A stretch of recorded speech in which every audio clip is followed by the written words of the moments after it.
Namo tassa bhagavato arahato samma sambuddhassa. Namo tassa bhagavato arahato samma sambuddhassa. Namo tassa bhagavato arahato samma sambuddhassa. Buddhaṃ dhammāṃ saṅghāṃ namasāmi.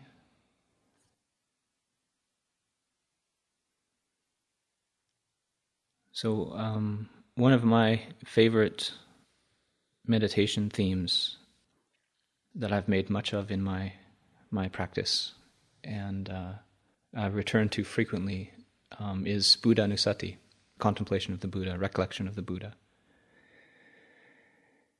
And I think by nature I tend to be kind of an emotional person, and I'm very easily given to devotion, and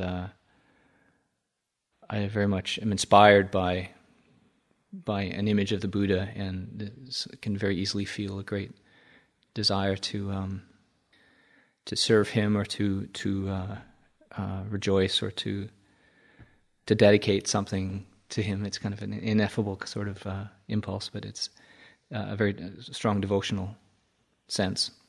And people who know me, and sometimes in talking with say fellow monastics, they express surprise when I say that I don't consider myself a faith type. Not that I'm sure what quote unquote type I am, but I'm not really a faith type, because my mind is very much prone to skepticism. And if you present me with anything that you think might be true, if you just present it to me, my impulse is to disbelieve, just assume it's not true. Actually, it's kind of I'm very kind of skeptical, and that's my knee-jerk reaction that I have to actually sometimes sort of fight against, because I see it's just a habitual reaction that isn't necessarily grounded in understanding or reflective skill. So why is it then I feel such strong faith for the Buddha? And what doesn't that sort of, you would think, make me a faith type? And so that's a preamble. Now I'm going to just change tack here just for a moment. And I'd like to mention the word Dhamma.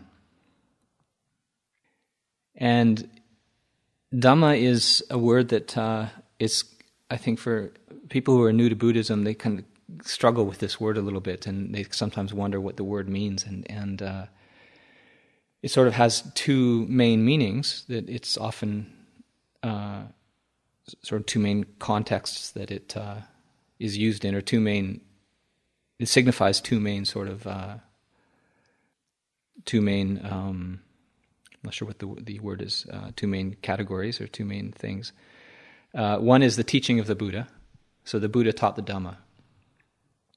The Buddha taught the Four Noble Truths, the Eightfold Path, the teaching that the Buddha actually teaches to help beings go from a state of ignorance to a state of freedom.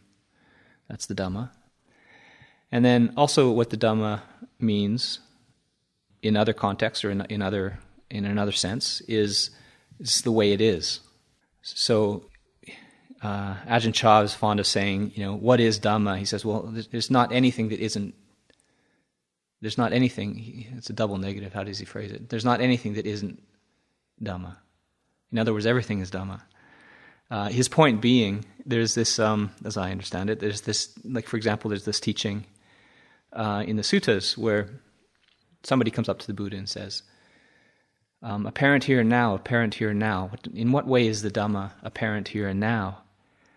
And then the Buddha says, well, what do you think? When greed arises in you, do you know greed has arisen in me?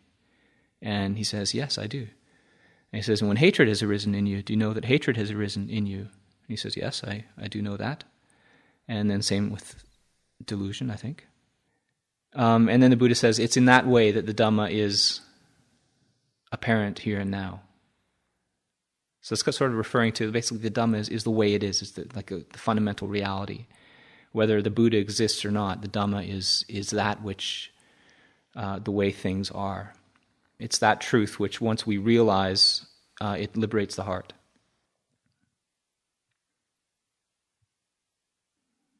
So now, how does that tie together with the way I started the talk?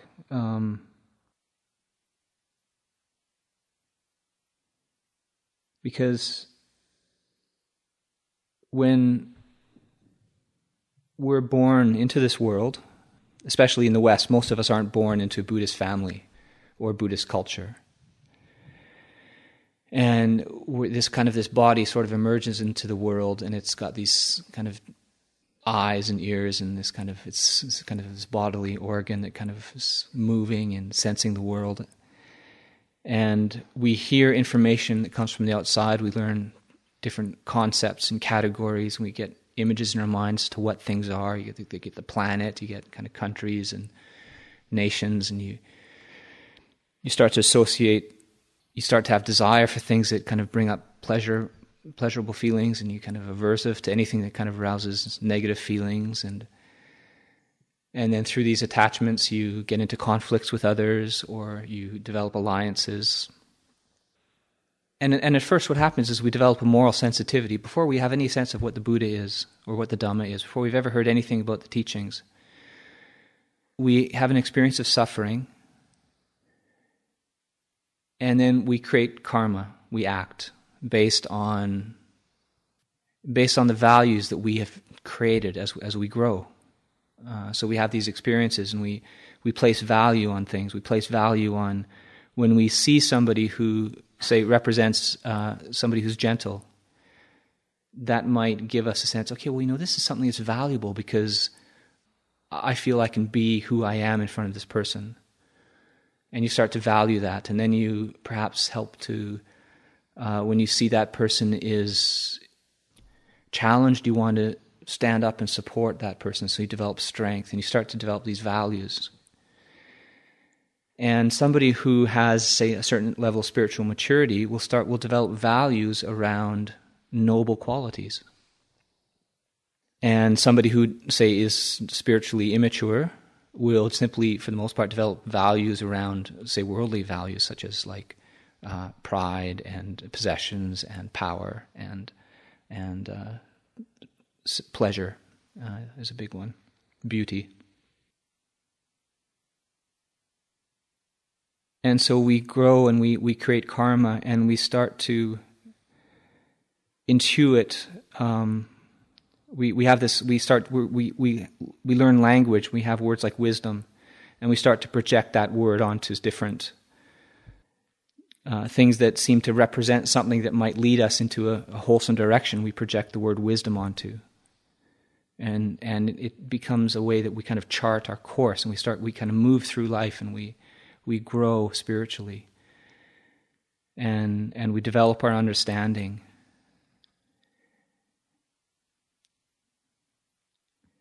And the reason this is interesting as a teacher, as a Buddhist teacher, is because these are kind of two different ways of teaching Dhamma. Like sometimes a teacher has to emphasize what the Buddha taught. And in some ways that's the safest. If I could just come up here, sit down and read a sutta, and say, and that's the easiest to a certain extent, perhaps. And it's the safest because I'm just representing what the Buddha taught. But it's also likely to be less interesting, perhaps more boring. And it also, who knows? I mean, the Buddha himself, what we have recorded in the scriptures, he says sometimes what is recorded in scriptures is recorded correctly. Sometimes what is recorded incorrectly. So right there, I mean, that throws a spanner into everything. It's like, well, you can't necessarily say just because it's in the scriptures, therefore it's what the Buddha said. But still, so that's one angle of teaching, is to just teach the Dhamma, what the Buddha taught. And then the other angle of teaching is you want to connect with that in beings which simply aspires to what they understand to be the highest good and the highest truth. You want to be in touch with that in others, which is moving. You don't want to use the word towards the Dhamma or towards the Buddha, because that may not be something in their vocabulary yet. So you want to kind of, I think a good teacher will hopefully employ both of these sides of Dhamma, both the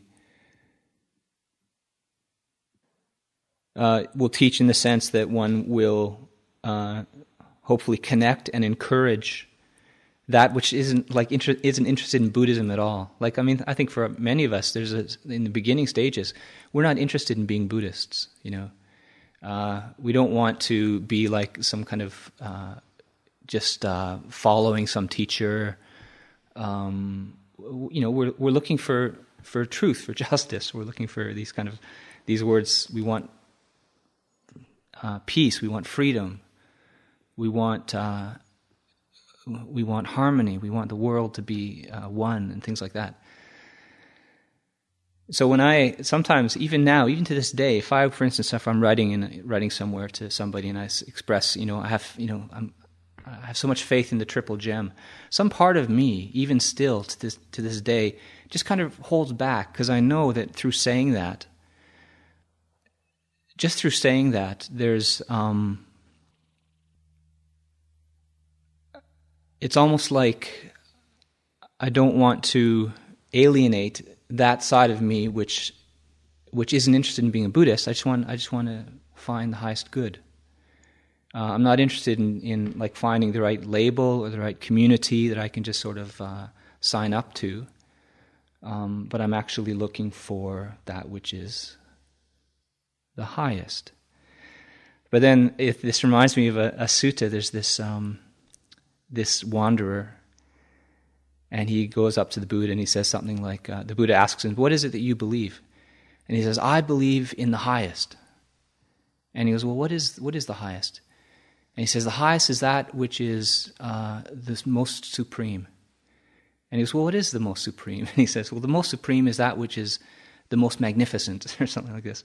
And this kind of goes on. And finally the Buddha says, "Look, Brahman, we can go on for a long time like this, and I still won't know what you believe." And he says, it's kind of like somebody who says that they're in love with the most beautiful woman in the land, but they have no idea who that is. It's just they're in love with the most beautiful woman, and they've yet to meet this person. So the Buddha, it's this word Dhamma, it kind of merges these two qualities. One, the Buddha is teaching something very specific. He's not at all a waffler.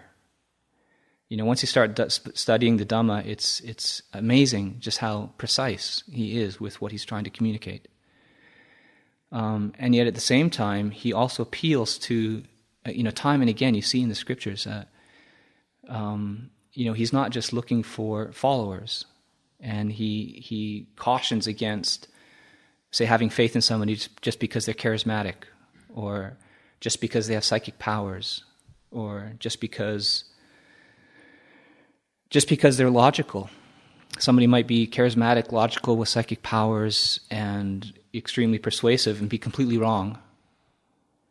And somebody else might be not really clear, communicating in a very clear way, and kind of all over the place, and no psychic powers, not charismatic, and yet he could be saying something that's extremely valuable. So what Buddhism really is trying to do is it's trying to just sort of go right to the heart of what's valuable. It's not about signing up to the right group, or wearing the right robes, being a monk or being a layperson. It's about the practice, what you actually do.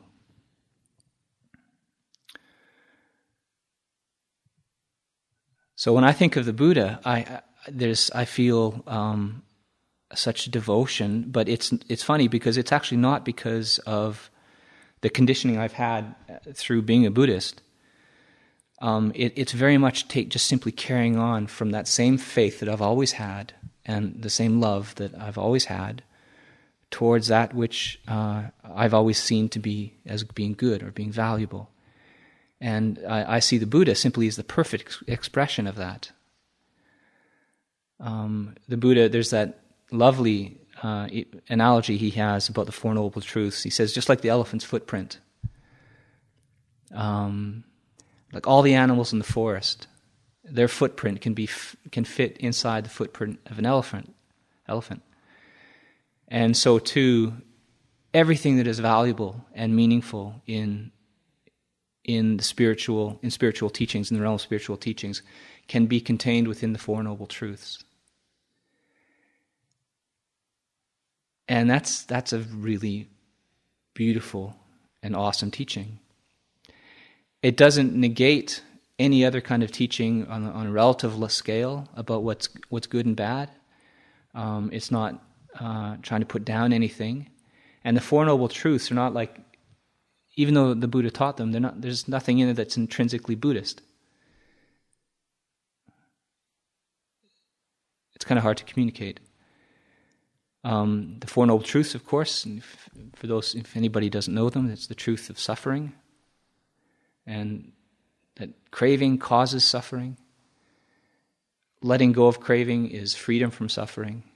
And the Eightfold Path of virtue, mental training, and investigation or wisdom, that is the way that leads to the cessation of suffering. It has nothing to do with the Buddha, with signing up to be a Buddhist.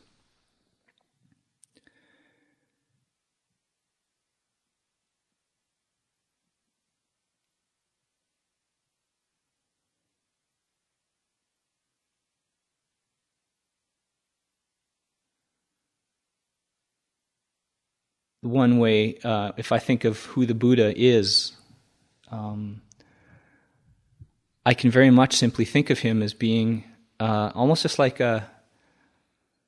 somebody who simply purified his mind to such an extent. There's a physical form there, there's a body, and there's vocal cords, and he's simply expressing the way it is. He's like giving voice to truths that are there, whether he's there or not, whether he proclaims them or not. So when really what it comes down to, what is it that I have faith in? It's not the Buddha as a being, although it is the Buddha as a being, because he was the one who discovered these truths and who kind of taught them. But it's nothing about him as like a savior or anything like that. That so fills me with awe.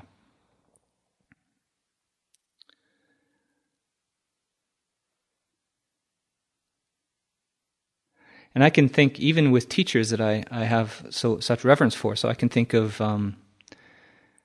there's so many teachers that I think of them and I feel immediately brightened in my mind. So just take, for example, Ajahn Sumedho. I just think of Ajahn Sumedho.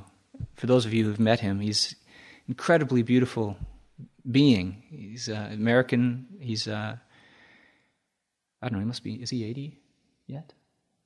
Not quite. He's getting close to 80. He's been a monk for 45 years.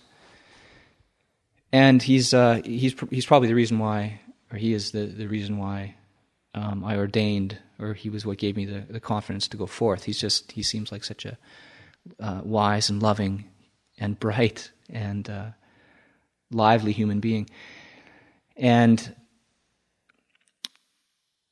so when I think of him, and let's say, what is it about Ajahn Sumedho that is so beautiful and so inspiring? Okay, yes, his personality is actually extremely,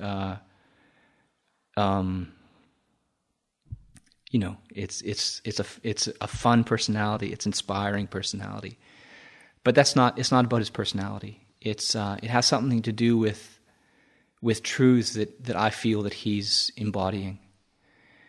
And there really is a sense, I hope this isn't presumptuous, but it's something like that which I love so much, Ajahn Sumedho also has a similar respect for those things as well, and that's what I respect about him. And he could take Ajahn Sumedho away from the scene, and there's kind of there's no loss, because what I so value about Ajahn Sumedho is not in his being. It's something that he is trying to point to.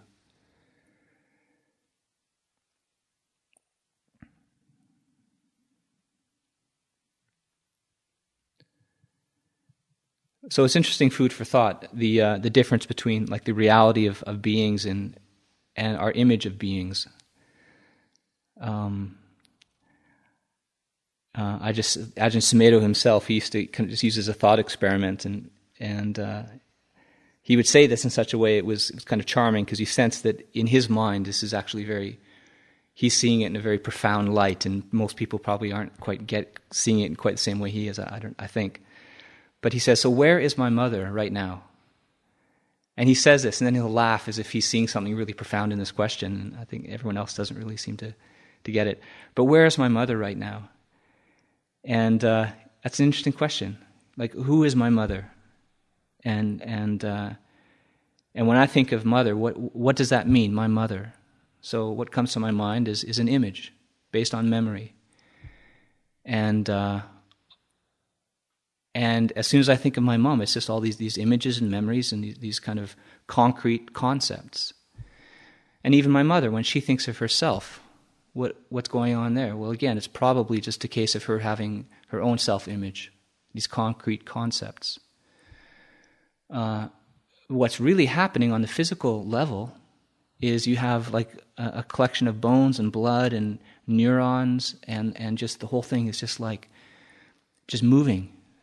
Just nonstop. There's nothing that's stable there. It's just this constant flow of electrons and molecules and blood and intentions. And right now, what intentions are arising in my mother? I have no idea. I have no idea what she's doing, what she's experiencing.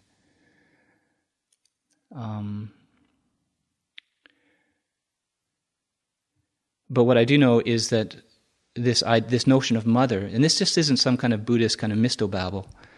What I think of as my mother, that's not who she is. That's really not who she is. And that's kind of something to really think about, because if you can take that seriously, this can be a very valuable tool in, let's say, especially with anger. When you're angry at somebody, you're always projecting, you're always creating a person that you're then projecting on, you're creating a person out of the object of your anger. And you're holding that projection onto that person. And then that person itself may also buy into that projection and may actually relate as if that is who that person is. But that's not who that person is. That's just a game that we're playing on a social level. And this breaking down this sense of self between who we perceive ourselves to be and other people to be and the Buddha to be, this is one of the things that we do as Buddhists in our Buddhist practice. We train ourselves to break down our experience of ourselves and our experience of other people, and to recognize that the whole thing is just a constant flow of material and energy. And the world that we create is simply, we solidify with concepts based on our attachments, based on our karma, our history, our conditioning. We create worlds, and then we embody these worlds, and we create heaven and hell for ourselves and for others. Or for ourselves, anyways. We create it for ourselves, and other people do it for themselves. When we contemplate the Buddha, one of the words that we have is loka vidu. And that's a knower of the worlds, is how we translate that. And sometimes we think, well, okay, what does that mean, knower of the worlds? Does that mean the Buddha is aware of like other heavenly realms, that he's in other planets or something? And I suspect actually that that's part of what it is referring to. But I think it's also referring to the worlds that we create in our perceptions.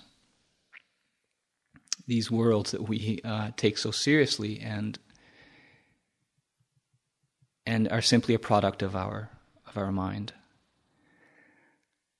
If you'll just forgive a worldly analogy, an image that I have that just pops up, and it comes from a movie that I saw years ago, and I think probably everyone here has seen this movie, The Matrix. And there's this image, this scene. And it's when the main guy, Christopher Reeves, I don't know what his name was. But so he's, what was his name? Yatiko? What? Neo.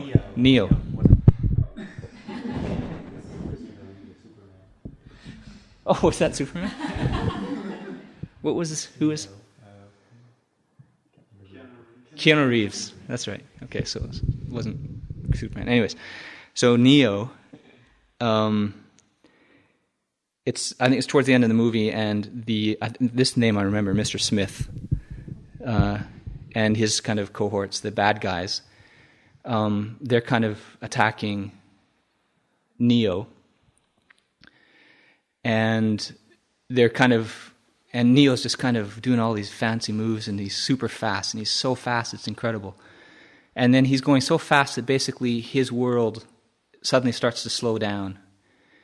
And Mr. Smith pulls out his gun or some guns and he fires these shots, and you see these bullets in super slow motion flying towards Neo. And Neo suddenly, he looks at one of these bullets, and he just really quizzically kind of suddenly, you sense that he realizes something. And then suddenly the bullet just stops midair, and then he just takes it. And meanwhile, Mr. Smith and company have frozen in time, it seems. And Neo just kind of takes the bullet, and he picks it up in his hand, and he looks at it. And then it just kind of crumbles into a bunch of digits. And the digits just kind of trickle to the ground like snowflakes. And then he looks up, and then suddenly all the bullets that are kind of suspended in midair turn into digits, and then they fall to the ground. And I think then what happens is everything turns into digits. And suddenly this is kind of his realization that basically he can completely transcend, he can relate to this world of digits in a way that it's not the matrix that he thought it was. It's all these perceptions that he was taking so seriously, just a bunch of digits. And that's actually, I hate to use a kind of a Hollywood movie as a image for profundity, but it's a good image for what we're doing with our lives. It's what we see around us, just basically visual data. It's fascinating to think that the world out there is light, and that's all my eyes is seeing is a bunch of light that's hitting the back of my retina, and it's sending currents to my brain, and my brain is creating images in my head.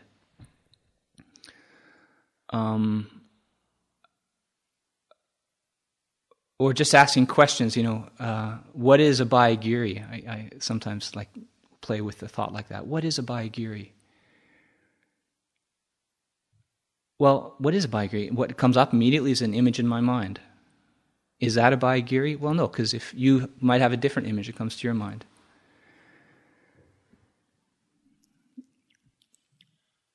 Again, the point being that the external world that we take so seriously and that we project substance into, while I wouldn't call it data.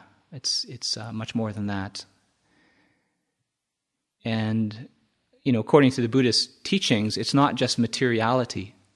This is where you can almost, sometimes reading Buddhism, you can think that, well, what's the difference between, just be like the scientific point of view, where it's just like it's a material is all that exists. And in Buddhism, there is mind. There's the world of mind, which is not the brain. But nevertheless, even that is simply, it's got the same characteristic of flow, of change, of movement, of nothing is stable for a moment.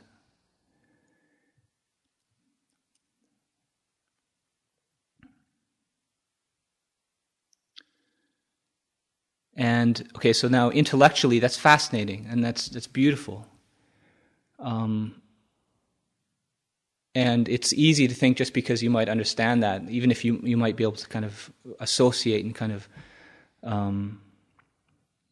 associate different themes with that and kind of proliferate around that in kind of very kind of lofty ways and still not be freed from suffering. So this is to be free from suffering, this sort of contemplation has to be taken very deeply, and it has to be laid on the foundation, of course, of our practice of virtue. You might think of the practice of virtue, going back to the Neo metaphor, where he's kind of fighting Mr. Smith, and he's getting so fast that suddenly it seems like what his projections suddenly start to slow down and then become still. And then he can kind of hold the bullet in his hand and take a good look at it, and then it crumbles. So if we bring that into our practice, that analogy, we have to, the virtue and the mental training is that process of learning dexterity with the conditioned world. It's through creating virtue, cultivating virtue, that our life can develop a sense of space. So that once there's space in our life, space in our mind, a little bit of space, that can be a foundation for training the mind in stillness.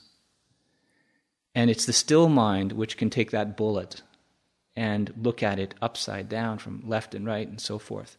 The mind which is simply moving, and you just can't sit still, and you can't stop obsessing over this and that and worldly matters, it may be able to create thoughts, and actually very profound thoughts, but it can't liberate the heart. It can't free the heart from craving and attachment. And that's what the Buddha's teaching is aiming towards, is to free the heart from craving and attachment.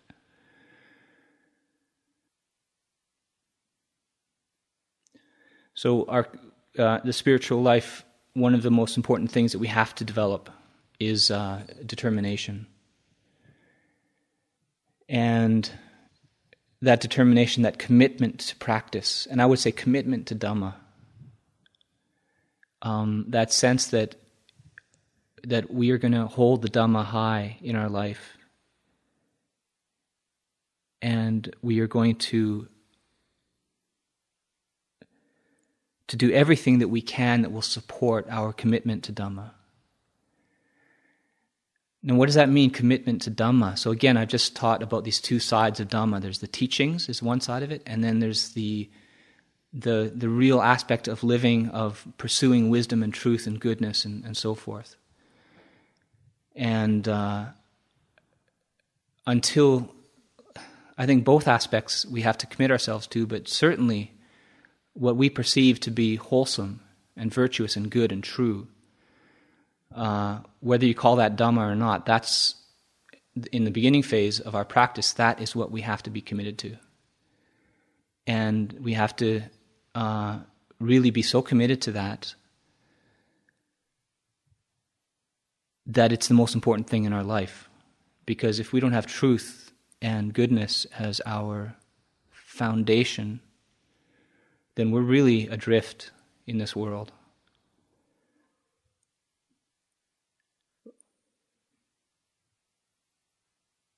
We really don't have a direction, and we don't have a ground. The other aspect of Dhamma in this context is we have to pursue a truth that we can experience. It's not about belief. So this is one thing. So with many religions, it is about belief. You start with, just the other day we were in the hospital visiting Tanpamuto, and it was just interesting with they had this, what